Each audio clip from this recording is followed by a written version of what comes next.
اس میں بھی نمایاں طور پر کمی لانی چاہیے. یہ دونوں فرنٹس پر مجھے افسوس سے کہنا پڑتا ہے کہ ہماری اس وقت کی حکومت ابھی تک کوئی خاص آگے نہیں بڑھی ہے. مجھے بھی ساری کنفیس کرنے دیجئے کہ ہم معذرت کے ساتھ آسٹیریٹی کمپین اس گورنمنٹ نے بھی آ کے شروع کی، لیکن بظاہر کہیں پہ ہمیں نظر نہیں آتی. عمران خان صاحب نے بھی شروع کی تھی، مگر ان کے بھی دور میں ہمیں آسٹیریٹی کے نام پہ کچھ بھی دیکھنے کو نہیں ملا تھا. مجھے یہ بتائے گا حفیظ پاشا صاحب کہ ہماری جو معیشت کا پیمانہ ہے اور ہمارے جو سیاست کا پیمانہ ہے وہ ایک دوسرے کے ساتھ لنک کر رہے ہوتے ہیں. آپ کو کوئی امید نظر آ رہی ہے کہ جو مذاکرات کے حوالے سے ایک خبر چل نکلی ہے، ایک ہوا چل نکلی ہے کہ مذاکرات ہو سکتے ہیں، کسی سطح پر اگر تمام سیاسی جماعتیں مل بیٹھ کے کوئی حل نکال لیتی ہیں تو اکانومی آٹومیٹکلی ہماری جو ہے وہ اپ ہو جائے گی؟ بالکل بالکل. دیکھیے ہم سب کی گزارش یہ ہے، اور میں تو ایک پروفیسر ہوں اور میرا فرض ہے آپ سے جو مناسب بات ہے وہ کرنا. دیکھیے پاکستان جن حالات سے گزر رہا ہے اس وقت ہم سب کو مل کے، ہم خاص طور پہ ہماری سیاسی طاقتیں جو ہیں اور اسٹیبلشمنٹ، انہیں مل کر ایک national priority economic action plan بنانا چاہیے. اس سے دیکھیے فائدہ یہ ہوگا کہ مارکیٹس میں جو بے تحاشا انسرٹنٹی ہے اور باہر جو پرسپشن ہے پاکستان کے بارے میں وہ بے پناہ نیگیٹو ہو گیا ہے. اب آپ کو حیرت ہوگی کہ ٹوٹل فارن انویسٹمنٹ اس سال مارچ تک صفر ہے، صفر، ورنہ عام طور پہ یہ 2 سے 3 ارب ڈالر تک پہنچتا ہے. دس از دا لاس آف کانفیڈنس. اور دوسری طرف جو ہمارے یہاں ملٹی نیشنل کمپنیز ہیں چپ چاپ سے پیسے اپنے لے جا رہے ہیں. تو اس حد تک نقصان ہو رہا ہے سیاسی کشمکش کی وجہ سے. بس ہم سب کی دعا ہے کہ ہمارا جو سپریم کورٹ نے جو ایک انیشیٹو ماشاءاللہ لیا ہے اس کے نتیجے میں سب مل کے بیٹھیں گے اور جس طرح میں نے کہا کہ ایک اسٹرانگ نیشنل اکنامک پلان جس میں پروگریسو ٹیکسیشن اور severe control and cut back in expenditure لے آئیں گے، فسکل اسپیس بنائیں گے، اس سے ریلیف دیں گے غریب قوم کو. ہماری جو بیچارے پس کے رہ گئے ہیں، 40% ہمارے لوگ اس وقت غریب ہو چکے ہیں، ان کو ریلیف پرووائڈ کرنا بے پناہ ضرورت ہے اس کی. وہ سب ہونا شروع کریں گے انشاءاللہ. باہر کی طاقتیں بھی آہستہ آہستہ انکلوڈنگ IMF ہمارے ساتھ ہو جائیں گے انشاءاللہ. سر ٹیکسیشن کے حوالے سے جو آپ نے گفتگو کی، میرا سادہ سا سوال ہے لیکن ایک عام پاکستانی اسی طرح سے سوچتا ہے اور جاننا بھی چاہتا ہے. ہمارے ملک کے اندر ٹیکسز کو ادا کرنے کا جو نظام ہے، جو سسٹم ہے، وہ بڑا پیچیدہ ہے. عام لوگ یا عام پاکستانی وہ انڈرسٹینڈ نہیں کر پا رہا ہوتا، ایجنٹس کے پاس جاتے ہیں ٹیکس بھروانے کے لیے. مجھے یہ بتائیے کہ اس نظام کو کس طرح سے آسان کیا جا سکتا ہے، سہل کیا جا سکتا ہے، اس کی پیچیدگی کو دور کیا جا سکتا ہے، اور کوئی ایسا حل جو آپ تجویز کر سکے، لوگوں کو راغب کر سکے کہ ہمیں ٹیکس ادا کرنا چاہیے. سب سے بڑی بات یہ ہے کہ آپ اگر انصاف کے بیسس پر کسی ٹیکس کے نظام کو نہیں بنائیں گے تو جو عام شخص ہے اس کی کمٹمنٹ بہت کم ہوگی. دوسری طرف اگر ٹیکس کے پیمنٹ کے برعکس آپ کو کوئی سروسز یا کوئی فائدے نہیں پہنچتے ہیں تو taxation which is equitable, taxation which is linked to benefits, یہ 2 بیسک پرنسپلز ہیں فار سکسیسفل ٹیکس سسٹم. اور دونوں with all due respects ہمارے ٹیکس کے نظام میں اس وقت بالکل موجود نہیں ہے. میں آپ کو چھوٹا سا اگزامپل دیتا چلوں کہ اس وقت جو امیر طبقہ ہے ہمارے فارمرز میں، جو بڑے لینڈ لارڈز ہیں، 1% لینڈ لارڈز جو ہیں ان کے پاس 22% فارم ایریا ہے. اس حد تک انیکوالٹی موجود ہے. ان کی سالانہ انکم 2000 ارب تک ہے. ٹیکس کتنا دیتے ہیں ایگریکلچرل انکم ٹیکس؟ صرف 2.5 ارب. تو اس سے لوگوں کو اندازہ ہو چکا ہے کہ ہمارے نظام عدل انصاف بالکل نہیں ہے. تو اور بینیفٹس کا بھی معاملہ ہے کہ کراچی جو ہے 60% ریونیوز وہاں سے آتے ہیں، اور جو شہر کا حال ہے اللہ ہی بچائے. تو یہ دو فنڈامنٹل پرنسپلز ہیں of a successful tax system جو ہم اس وقت فالو یا ڈیولپ نہیں کر پائے. صحیح, بہت شکریہ, تھینک یو سو مچ آشا صاحب, آپ نے اپنا قیمتی وقت ہمارے لیے نکالا, بہت شکریہ. ایک بریک کی طرف چل رہے ہیں, بریک سے واپس آئیں گے, کنٹینیو کریں گے, اسٹے ود اس.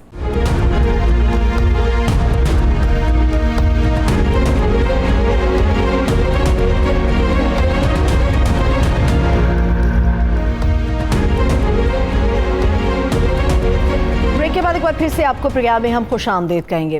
ناظرین, کبھی آپ نے سوچا ہے کہ سونا اگلتے کھیت کھلیانوں والے پاکستان کے باسی آج کل روٹی کو کیوں ترس رہے ہیں؟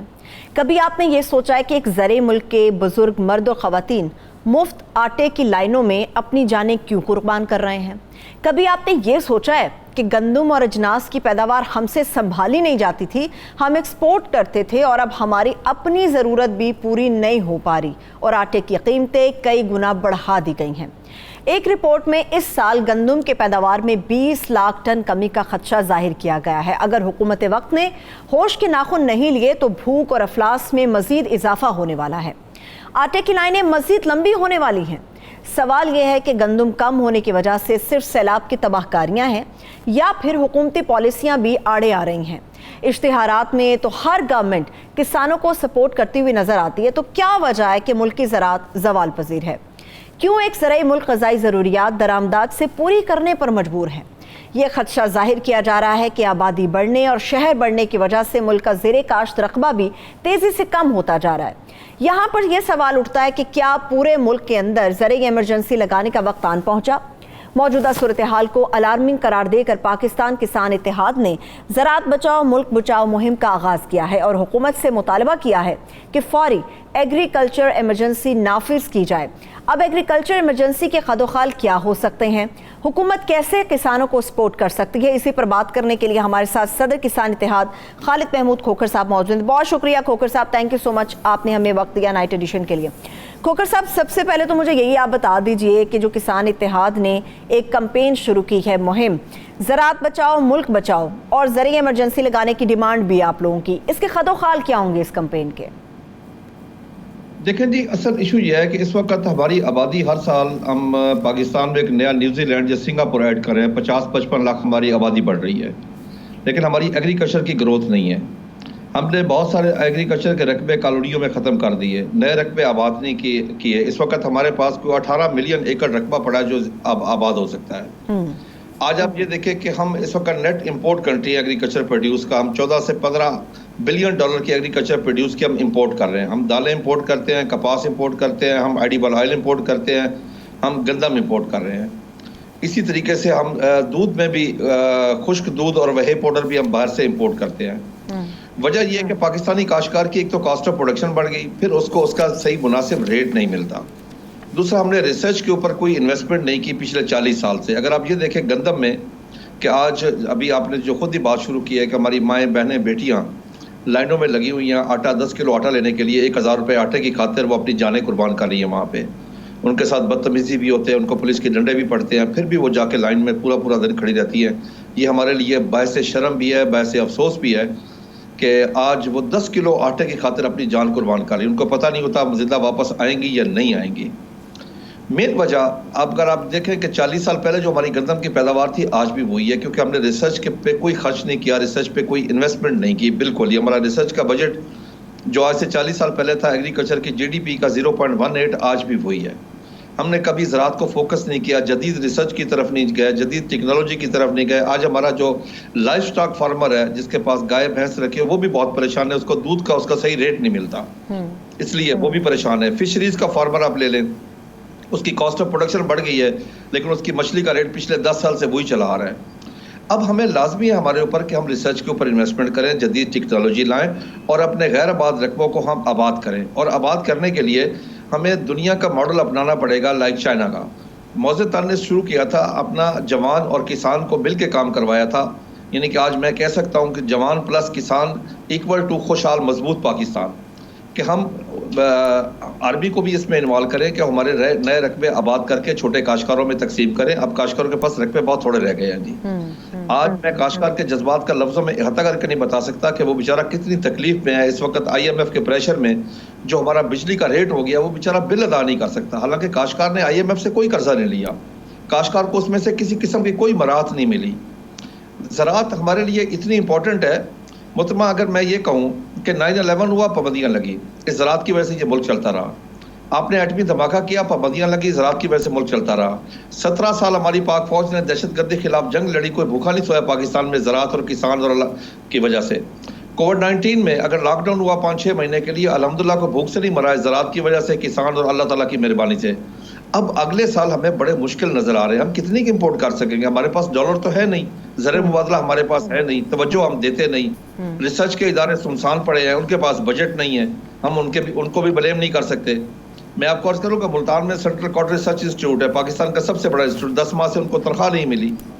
اگر ہم زراعت کو پہ توجہ نہیں دیں گے, اگر ہم اس وقت اپنے غیر آباد رقبوں کو آباد نہیں کریں گے تو یہ ممکن نہیں ہے. ابھی میں آپ کو عرض کروں کہ مجھے ایک چیز کی خوشی ہوئی کہ ایک جوائنٹ وینچر ہوا آرمی اور پنجاب گورنمنٹ میں 45,000 ایکڑ کا.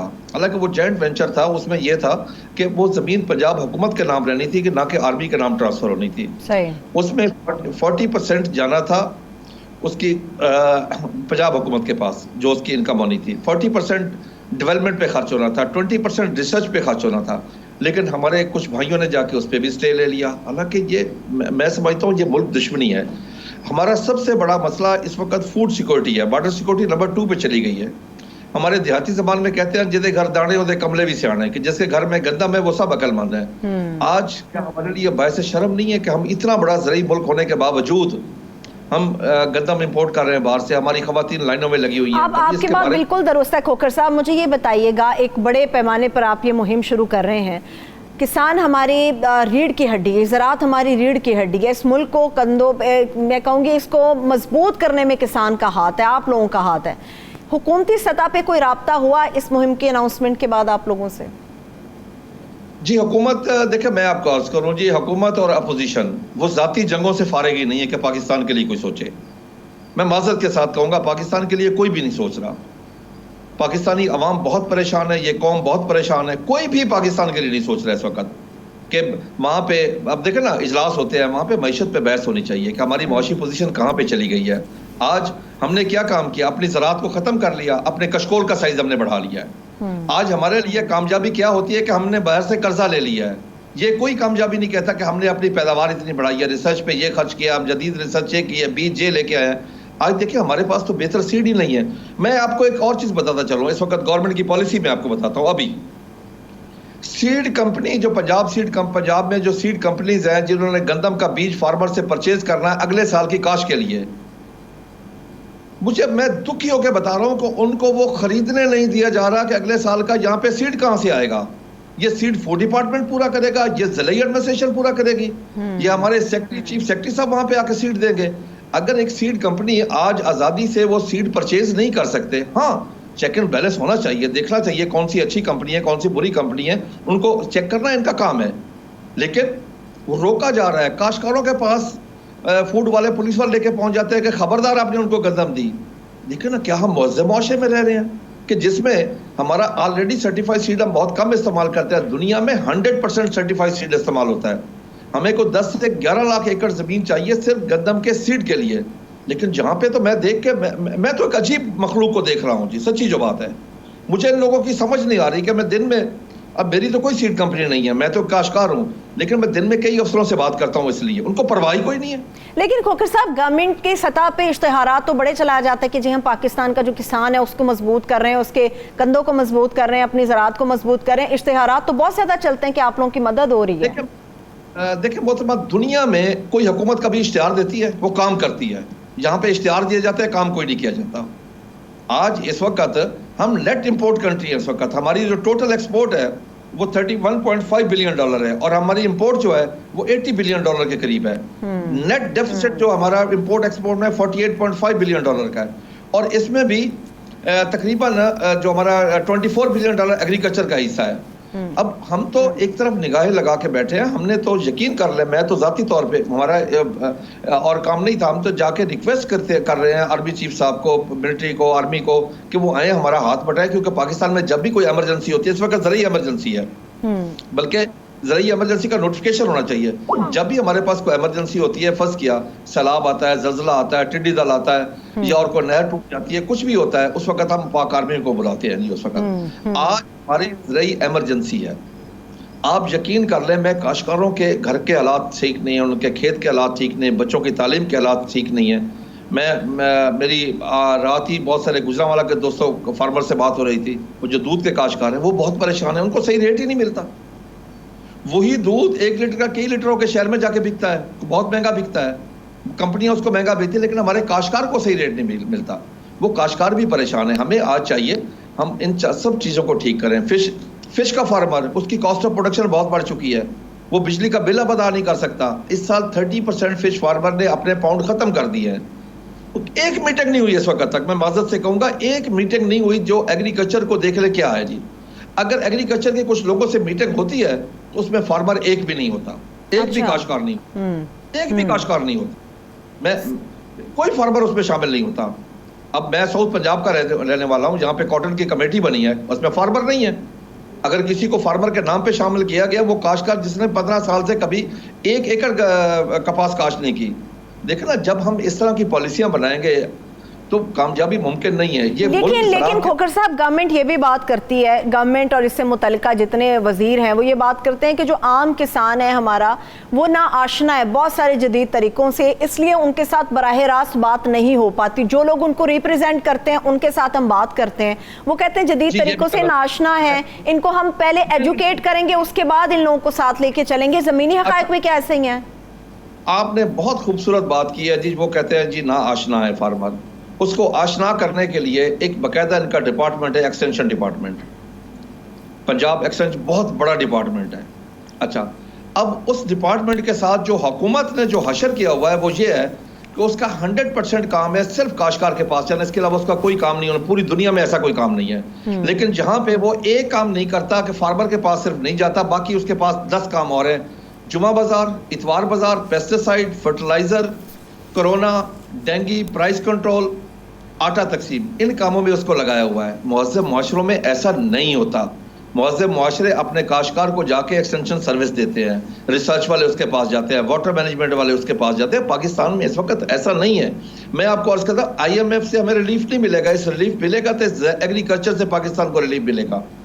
اس ملک میں میری ریکویسٹ ہے کہ فوری طور پر ایگریکلچر ایمرجنسی نافذ کی جائے. غیر آباد رقموں کو, ہماری آبادی بڑھ رہی ہے, اسی حساب سے غیر آباد رقموں کو آباد کر کے چھوٹے کاشتکاروں میں تقسیم کیا جائے. یہاں پہ کارپوریٹ سیکٹر کو بھی انوائٹ کیا جائے, وہ بھی آ کے اس کے اوپر انویسٹمنٹ کرے. جدید ریسرچ لائی جائے, بہتر بیج دیا جائے, جدید ٹیکنالوجی لائی جائے. ہمارے پاس پانی اب کم ہے. اگر ہم پاکستان کی زراعت کو جدید طریقوں سے استوار کرنے کی بہت زیادہ ضرورت ہے. بہت شکریہ خالد محمود کھوکھر صاحب, آپ نے وقت ہمارے لیے نکالا. ایک بریک کی طرف چلتے ہیں, واپس آئیں گے, آگے بڑھیں گے, ہمارے ساتھ رہیے.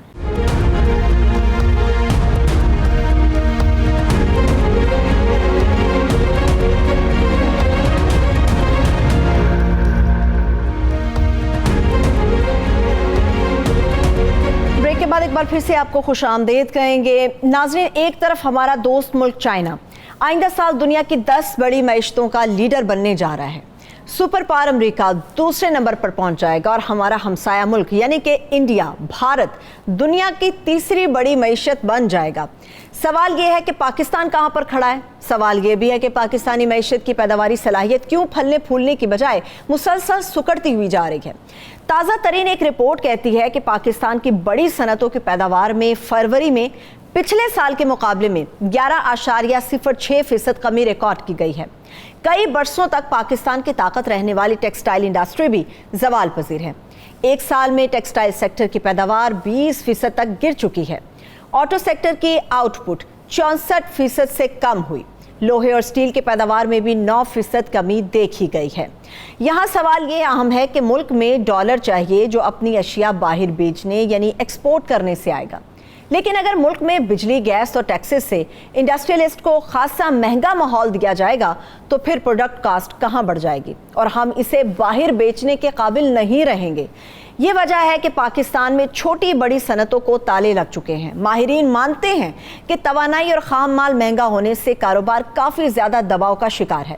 ڈالرز بچانے کے لیے ایلسیز نہ کھلنے سے ڈالر باہر تو نہیں جا رہا، لیکن پروڈکٹ تیار کرنے کے لیے ضروری خام مال بھی ملک میں نہیں آ رہا، اور جو آ رہا ہے وہ مہنگے ڈالر کے بھاؤ آنے کی وجہ سے پروڈکٹ کی کاسٹ کو اتنا ہی بڑھا دیا جاتا ہے کہ ہم انٹرنیشنل مارکیٹ کو کمپیٹ نہیں کر پا رہے۔ انڈسٹری کا پہیہ چلانے کے لیے کون سے اقدامات ضروری ہیں، اسی پر بات کرنے کے لیے ہمارے ساتھ معروف صنعت کار زبیر موتی والا صاحب موجود ہیں، انہیں ویلکم کریں گے۔ بہت شکریہ زبیر موتی والا صاحب ہمیں نائٹ ایڈیشن میں جوائن کرنے کے لیے۔ سر مجھے یہ بتائیے گا کہ پاکستان کی صنعت کو نظر لگی ہے یا پھر پالیسیاں اتنی غلط ہیں کہ خود بخود اسے گڑھے کے اندر اتار دیا گیا ہے؟ دیکھیں، ایک تو پالیسیاں پہلے بھی ہماری کنسسٹنٹ نہیں تھی، انکنسسٹنٹ پالیسی تھی۔ ہماری شکایت یہ تھی کہ جو کنٹینیوس پالیسیز نہیں ہوتی۔ اس کے اوپر ترا یہ کہ جو پالیسیز دی گئیں یعنی بیٹھ کے اسٹیک ہولڈرز کے ساتھ طے کر کے ان کو وڈرا کر لیا گیا۔ اب یہ دیکھیں کہ آپ جو ہے نا الیکٹریسٹی جو 5 زیرو ریٹڈ سیکٹر جن کو ہم کہتے ہیں which are responsible for 65% of the countries export, ان کے ساتھ ایک معاہدہ تھا کہ جی 20 روپے پر یونٹ الیکٹریسٹی آل انکلوسیو دیں گے۔ پہلے 9 سینٹ تھا، پھر اس کو 20 روپے کیا، ایکویولنٹ ہی تھا۔ اس کے بعد اچانک وہ جو SRO تھا وہ ویلڈ ٹل جون 30 تھا، اس کو بٹوین دا ٹائم اس کو اچانک وڈرا کر لیا، جی نہیں جی IMF نہیں مانتا یا ہمارے پیسے نہیں ہیں واٹ ایور۔ تو یہ جو نا اگر اس طرح سے آپ بیچ کے اندر اسے اگر آپ وڈرا کر لیں، میں کیا پلاننگ کروں گا، میں آگے کیسے مال بیچوں گا، پھر آپ ڈالر کی اسٹیبلٹی دیکھ لیں، ہم کیا گن کے ڈالر ہم بات کریں، پھر آپ انٹرسٹ ریٹ دیکھ لیں، انٹرسٹ ریٹ ہیز گون 21% کا ہے، اس کا مطلب 23% ہے، اور سن رہے ہیں کہ 2% اور بڑھ جائے گا۔ اس کے بعد آپ یہ دیکھیں کہ جو امپورٹ کے پرابلم ہے، را مٹیریل امپورٹ نہیں ہوتے، اور یہاں تو یہ کہ بڑی اسینشیل آئٹمز جو ہے نا وہ بھی جو ہے نا وہ رکی رہی، اور پوری دنیا میں ہمارا پرسیپشن خراب ہوا۔ جو ایکسپورٹرز تھے پاکستان کو ایکسپورٹ کرنے والے را مٹیریل کے اور چیزوں کے، they are reluctant to export to Pakistan, they don't want, کیونکہ ان کے پاس 200 ملک ہیں، ان کے پاس ایک پاکستان نہیں ہوگا، کوئی فرق نہیں پڑے گا، لیکن ہمیں بڑا فرق پڑ رہا ہے۔ اس کے اگینسٹ میں کیا ہو رہا ہے، ابھی جو آپ ریسیشن کی بات کر رہی تھی کہ 20% لو ہو گیا ہے ٹیکسٹائل، اس کی میں وجہ بالکل کلیئرلی بتا سکتا ہوں کہ پرسیپشن پاکستان کا جو ہے نا وہ 2 باتیں کرتے ہیں۔ ایک بات یہ ہے کہ آپ کے پاس پولیٹیکل انسٹیبلٹی ہے، کل کیا ہوگا کوئی پتہ نہیں۔ دوسری بات جو ہے وہ یہ ہے کہ جی آپ کے پاس امپورٹ کے پرابلمس ہیں، اگر آپ ہمارا را مٹیریل نہیں امپورٹ کر سکیں گے تو ہم کیسے آپ کے اوپر بھروسہ کریں اپنی ڈیلیوری ٹائم لائنس کو پورا کرنے کا۔ اس کے اگینسٹ میں جتنے آرڈرز ہیں یہ بنگلہ دیش کے پاس جا رہے ہیں۔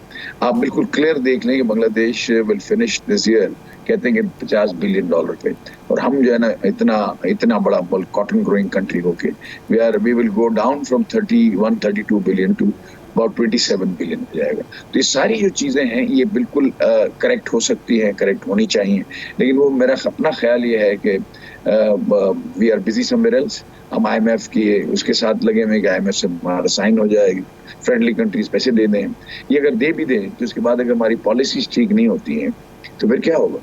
آپ مجھے بتائیں، what you need is a dollars, and that dollars would only come when you export more, or dollars will only come when you got more remittances by foreign living people, Pakistan living in foreign countries، ان کی اگر remittances بڑھیں گی تو ہوگا۔ اس کے علاوہ تو کوئی تیسرا ہمارے پاس تو کوئی وے آؤٹ ہی نہیں، ہم نے کچھ کیا ہی نہیں ہے۔ اور ایکسپورٹس کے اندر اگر آپ انیبلنگ ایٹماسفیئر نہیں دیں گے، کنڈیوسو ایٹماسفیئر نہیں ہوگا، کاسٹ افیکٹو ہم نہیں ہوں گے، ریجنلی کمپٹیٹو نہیں ہوں گے، تو do you think we can export more? اور یہ جو مسائل جو ہیں اس کو ختم ہوں گے؟ نہیں ختم ہوں گے یہ مسائل۔ اگر آپ 5-7 بلین لے کے بھی آ گئے تو آپ کا ڈیفیسٹ تو 15 بلین کا ہے، کچھ 4-6 مہینے چل جائے گا، پھر آپ کی وہی پوزیشن ہوگی۔ صحیح ہے۔ زبیر موتی والا صاحب، آپ نے بڑی اچھی سچویشن میرے سامنے رکھی، آپ نے جیسے بنگلہ دیش کی مثال دی، بہت سارے ایسے کنٹریز ہیں ہم نے دیکھا بڑے لو تھے لیکن اب وہ بڑے پاکستان سے اکانومی کے لحاظ سے آگے جا رہے ہیں۔ پاکستان کے اندر وہاں پہ جو کاروباری شخصیات ہیں، دنیا بھر کے جتنے بھی ممالک اپنی معیشت کو اوپر لے کے جاتے ہیں، کاروباری افراد کو ہمیشہ ایک فرینڈلی ایٹماسفیئر دیا جاتا ہے، کمفرٹ زون کے اندر رکھا جاتا ہے، کیونکہ انہوں نے معیشت کو مضبوط کرنا ہوتا ہے۔ پاکستان کے اندر اس وقت چھوٹے بڑے پیداواری جو پلانٹس ہیں، پیداواری صلاحیت کے جتنے بھی پلانٹس ہیں وہ بند ہو رہے ہیں گریجولی، تو اس کی وجہ کیا ہے؟ جو آپ لوگ کی پوری کمیونٹی ہے، جو کاروباری افراد ہیں، وہ اس وقت کس سچویشن میں ہیں؟ بہت سارے لوگ سمجھتے ہیں کہ اپنا سرمایہ اور اپنا کاروبار یہاں سے سمیٹ کے پاکستان سے ہمیں جانا چاہیے، کیا واقعی ایسا ہے؟ آپ گورنمنٹ سے کیا چاہ رہے ہیں اس وقت؟ دیکھیں، ایک بات میں آپ کو بتاؤں، to be very frank and blunt, جو انویسٹمنٹ ہے نا یہ بڑا شائع کموڈٹی ہے, بہت شائع کموڈٹی. آپ اگر اس کو نہیں ہوگا, کیونکہ اس کے پاس پیسہ ہے اور پیسے سے پیسہ ہی کمانا ہے نا, تو ضروری ہے کہ ہم ان حالات میں رہیں جہاں بالکل ہی جو ہے نا پالیسیز نہیں ہوں اور ہمارا کاروبار نیچے جا رہا ہو, ہم نقصان کر رہے ہوں. تو لوگ یہ سوچتے ہیں, سب پاکستانی پیٹریوٹزم اپنی جگہ پہ, لیکن کاروباری شخصیت ہونا اپنی جگہ پہ ہوتا ہے. تو میں نے بھی سنا ہے کہ کئی لوگ جو ہے نا وہ کم از کم جو ہے نا اپنا اگر پورے شفٹ نہیں ہو رہے تو کچھ نہ کچھ پارشل جو ہے نا اس کی ہے. گورنمنٹ کو یہ سمجھنا چاہیے کہ جو ہے نا things are happening which would be very bad in the long term for Pakistan. یہ جو اگر دیکھیں ایک آدمی چلا گیا مثال کے طور پر جا کے اس نے کینیا میں فیکٹری ڈال دی, اب کینیا میں اس کو اگر پروفٹ پاکستان زیادہ ہوگا بولے گا یہاں کیا کرنا ہے, باقی کا بھی سمیٹو اور وہاں لے جاؤ. اگر یہ ایڈریس نہیں کرتے اس کو تو آئی تھنک دیٹ جو ابھی آپ جو دیکھ رہے ہیں scenario it can go worst. اور میری نظر میں تو دیکھیں اس کا سولوشن بہت آسان ہے. آپ کو جو پرابلم ہے اس وقت وہ 10 سے 15 بلین ڈالرز کا ہے, ٹھیک ہے جی, اور یہ دو چیزیں دو ہیڈز آف اکاؤنٹ میں ہی آ سکتی ہیں, home remittances and exports. Exports کا ایک بڑا فائدہ یہ ہے کہ exports take care of your law and order situation, of your anarchy, of your, آپ اگر امپلائمنٹ کریٹ کرتے ہیں, جب آپ ڈالتے ہیں ایکسپورٹ کے اوپر زور, تو اس کا مطلب یہ ہے کہ آپ کی انڈسٹری چلانی ہے آپ نے. جب انڈسٹری چلے گی تو لیبر اس کے اندر چاہیے, ہاتھ سے تو نہیں چلتی, تو جب وہ لیبر لگے گی تو آٹومیٹکلی آپ کی جو ان امپلائمنٹ ختم ہوگی, اور امپلائمنٹ ختم ہوگی تو یہ جتنے جو اسٹریٹ کرائمز ہیں فلانا ہے ڈمکا ہے آؤٹ آف ایمٹی اسٹمک, یہ بھی اریسٹ ہوں گے. اس کے بعد آپ کے جتنے اپنے را مٹیریلز ہیں جو کہ بائی پروڈکٹ ہوتے ہیں اس کے, وہ سارے استعمال میں آئیں گے. And fetching that price for your raw materials, actually converting them and fetching the price. دوسرا جو طریقہ کار ہے اس کے اندر اب کیا کرنا چاہیے ایکسپورٹ بڑھانے کے لیے, آپ تو کہہ رہے ہیں, آپ تو یہی کہیں گے آپ کیا بات کر رہے ہیں, تو کم ہو رہا ہے, آپ بڑھانے کی بات کر رہے ہیں. دیکھیے بڑھانے کا ایک طریقہ یہ ہے کہ we should go to square one position, جہاں سے ہم نے اس کو بڑھانا شروع کیا تھا. اس وقت آپ کی ریٹ کیا تھی 7%, 8%. اس وقت آپ کا سیل ٹیکس ریفنڈ پھنستا تھا نہیں, اس لیے کہ زیرو ریٹڈ رجیم تھی. جہاں سے 80% آپ ایکسپورٹ کر رہے ہیں, آپ کیوں پیسے لے رہے ہیں واپس دے رہے ہیں, ان کو آپ زیرو ریٹڈ کے اندر لے جائیں. اس کے بعد آپ مجھے بتائیں اس سے پہلے کیا آپ کے بجلی کے ریٹ کیا اس طرح سے ہوتے تھے, پھر اس کے بعد آپ نے گیس کے ریٹ جو ہے نا اس کو آپ نے ایک دم بڑھا دیا. And look at this, gas کے rates were increased, notification came on 16 February. دوسرے نمبر پہ ہوم ریمیٹنسز ہے, ہم کیوں ملٹیپل ریٹ نہیں لا سکتے, اور کیوں بنگلہ دیش میں یا کسی اور ملکوں میں جہاں ریمیٹنس وہاں ملٹیپل ریٹ ہوتا ہے. ملٹیپل ریٹ سے میری مراد یہ ہے کہ اگر کاروبار کے لیے مانگتا ہوں تو وہاں سے مجھے جو آدمی $1000 اس سے کم بیچ رہا ہے اس کو آپ جو ہے نا 5% 7% زیادہ دیں. اس کا مطلب یہ ہوتا ہے کہ 5% میں آپ ڈالر خریدیں گے, 5-10 بلین اس میں بڑھانا کوئی بڑی بات نہیں ہے. صرف یہ 2 اسٹیپ سے آپ کا ٹوٹل جو ہے نا کام ہو جاتا ہے. IMF سے نہیں ہوگا, UAE سے نہیں ہوگا, سعودیہ کسی مانگنے سے نہیں ہوگا, لیکن ہمارے اپنے پیسے جو ہم لا سکتے ہیں وہ ہم ہنڈی اور حوالے کے ذریعے لے کے آ رہے ہیں, کیونکہ ان کو ریٹ وہاں کا فرق ملتا ہے. یہ 2 چیزیں اگر ہو جائیں تو میرے خیال ہے پاکستان کین کم آؤٹ. ٹھیک ہے, لیکن زبیر صاحب ایک اور بھی سوال بڑا اہم ہے جو اٹھایا بھی جاتا ہے, کیونکہ پاکستان کے اندر یا کوئی بھی کاروباری معیشت ہو وہ ساری ڈالر کے اوپر چل رہی ہے. تو پاکستان میں سب سے بڑا پرابلم یہ ہے کہ ہمارے پاس ڈالر اس وقت موجود ہیں, جس کی وجہ سے بہت سارے پرابلمز آ رہے ہیں. یہ پاکستان کے اندر رجحان ہمیں کیوں نہیں نظر آتا کہ جو خام مال, جو میٹیریل ہمیں درکار ہوتا ہے وہ پاکستان کے اندر تیار ہو, اسے باہر سے ہی منگوانا کیوں پڑتا ہے؟ کیا اس میں منافع کی شرح کم ہے یا کوئی اور مسائل ہے کہ خام ملک پاکستان کے اندر تیار نہیں ہوتا, اسی کی وجہ سے پاکستان کے اندر بہت سارے پیداواری جو پلانٹس ہیں وہ بند ہو رہے ہیں کہ جی ہم خام مال جو ہے وہ نہیں لا سکتے؟ کیا پرابلم ہے اس میں؟ اس کے اندر بات یہ ہے کہ را مٹیریل اگر آپ امریکہ کو بھی دیکھیں تو را مٹیریل امپورٹ کرتا ہے. ہر ایک چیز ہر آدمی نہیں بنا سکتا. اب مثال کے طور پر آپ کے وہاں جینز ہونی چاہیے, آپ کے وہاں آپ کی ایگریکلچر پروڈیوس اس طرح کی ہونی چاہیے. اب میں ایل جی نیٹ میں کہوں کہ میں چائنا سے نہیں منگاؤں گا, پاکستان میں بناؤں گا, تو نہیں بن سکتا. They have got that system کا را مٹیریل کا ان کے پاس ہے. را مٹیریل کے بھی را مٹیریل ہوتے ہیں جس سے وہ بنایا جاتا ہے. اب میں دوسری بات ایک یہ ہوتی ہے کہ اکانومی اسکیل ایک چیز ہے. اکانومی اسکیل کا مطلب یہ ہوتا ہے کہ میری پیداوار اتنی ہو, اتنی پیداوار نہیں, اتنی میری سیلز ہوں کہ جو ہے نا میں اس کارخانے کو میں وائبل کر سکوں. اس کو جب میں لگا رہا ہوں انڈسٹری تو میری وائبل ہو. اگر میری یہاں میں جو اگر منیمم سائز آف انڈسٹری مثال کے طور پر اگر 100 ٹن کی ہے پر ڈے کی, اور میری یہاں جو پاکستان میں جو کھپت ہے وہ 20 یا 30 ہے, تو میں اس کارخانے کو نہیں لگا سکتا, اس لیے کہ پھر then economy scale will not be created, اور میں ویسے ہی مہنگا ہو جاؤں گا. اگر میں اس سے اچھا ہے چائنا سے منگا لوں. اب چائنا سے جو مال آتا ہے اس کے اندر اکانومی اسکیل کا بڑا دخل ہے, چاہے انڈیا ہو چاہے چائنا ہو. ان کے بہت بڑے بڑے پروڈکشنز ہوتے ہیں, لہذا ان کی جو کاسٹ آف پروڈکشن ہوتی ہے وہ بہت لو ہوتی ہے. اگر آپ اس چھوٹی سائز کی اگر یہاں لگائیں گے تو یہ پرابلم ہوگا. آپ یہاں دیکھیں نا گاڑی یہاں کیا دام بکتی ہے, اور یہی گاڑی آپ دبئی چلے جائیں, امپورٹڈ گاڑی جو باہر سے آتی ہے, جاپان سے آتی ہے, it is half the price. تو یہ کیوں ہے؟ اس لیے کہ کے اندر جب آپ منگواتے ہیں گاڑی کو ناک ڈاؤن کنڈیشن میں, حالانکہ ڈیوٹی بھی 25% ہے, پھر بھی یہاں جو دام ہے آج آپ دیکھیں کئی گاڑیوں کے دام 90 لاکھ روپے ہو گئے جو 30 لاکھ روپے کی تھی. آپ آج سوزوکی آلٹو جو ہے کوئی میرے خیال مجھے کوئی کہہ رہا تھا کہ وہ کوئی 35 لاکھ روپے کی ہو گئی ہے. تو اگر آپ مجھے بتائیں کہ یہ تو اس کا مطلب every thing is going out of reach. اگر آپ کا 350 روپے کا اگر ڈالر ہوگا تو ان کا بھی جو ہے نا ان کی کاسٹیں بھی 3 گنا ہو گئی. پرابلم یہ ہے کہ it is a complete science. اگر آپ نے ایکسپورٹ بڑھانی ہے, آپ نے انڈسٹریل بیس کو براڈن کرنا ہے, آپ نے امپلائمنٹ بڑھانی ہے, تو you have to understand the science. اور اگر آپ کو سائنس پڑھنا نہیں آتی, اگر آپ کو سائنس سمجھ میں نہیں آتی تو ڈونٹ یوز یور ہیڈ. آپ ایک کام کریں, جس کا گورنمنٹ کو جس کا اچھا لگے, ہماری انوائرمنٹ کے حساب سے ہو, اس کی انڈسٹریل پالیسی لے لیں, اس کی کسٹم کی پالیسیز لے لیں, اس کی لیبر پالیسیز لے لیں, اور اس کو امپلیمنٹ کر دیں. اس کے اندر 3 مہینے 3 سال کا پیریڈ کر دیں, کیونکہ انہوں نے کیا تھا تو ہم بھی کریں گے. ہمارا انٹرپرینیور از سیکنڈ ٹو نن. آج بھی ان حالات میں بھی آپ دیکھیں کووڈ میں ہم نے کتنا پروگریس کیا, آج بھی ہم ایکسپورٹ کر رہے ہیں. تو اگر ان حالات میں جبکہ پرسیپشن پاکستان خراب ہے, پولیٹیکل انسٹیبلٹی ہے, آپ کی باقی بہت سارے پرابلم ہیں, آپ کی جو نا آپ کی اکنامک انسٹیبلٹی ہے, ڈالرز نہیں ہے, پھر بھی ہم چلا رہے ہیں. اور ہم بات یہ ہے کہ بہت شکریہ. معذرت زبیر مطیع, میرے پاس وقت ختم ہو چکا. بہت ہی خوبصورت گفتگو کر رہے تھے. میں نے ناظرین ابھی زبیر موتی والا صاحب سے بھی بات کی, میں نے کسان اتحاد کے صدر سے بھی بات کی, میں نے ماہر معاشیات سے بھی بات کی, مگر تینوں طرف مجھے صرف اندھیرا نظر آیا, بحران نظر آیا, تکلیف نظر آئی کہ ہر شخص ہر عہدے کے اندر موجود ہو, ہر انڈسٹری کے اندر موجود ہو, ہر شخص اپنی جگہ پر متاثر ہو رہا ہے. پاکستان کے اندر بحران سنگین ہوتا جا رہا ہے. سیاستدانوں کو مل کر بیٹھنے کی اشد ضرورت ہے, ہر اس پاکستانی کے لیے جو کہ سفر کر رہا ہے, اس امید کے ساتھ کہ آئندہ آنے والا کل پاکستان کے لیے امید سحر ثابت ہوگا. مجھے اجازت دیجیے, نائٹ ایڈیشن سے اپنا بہت سا خیال رکھیے. خدا حافظ.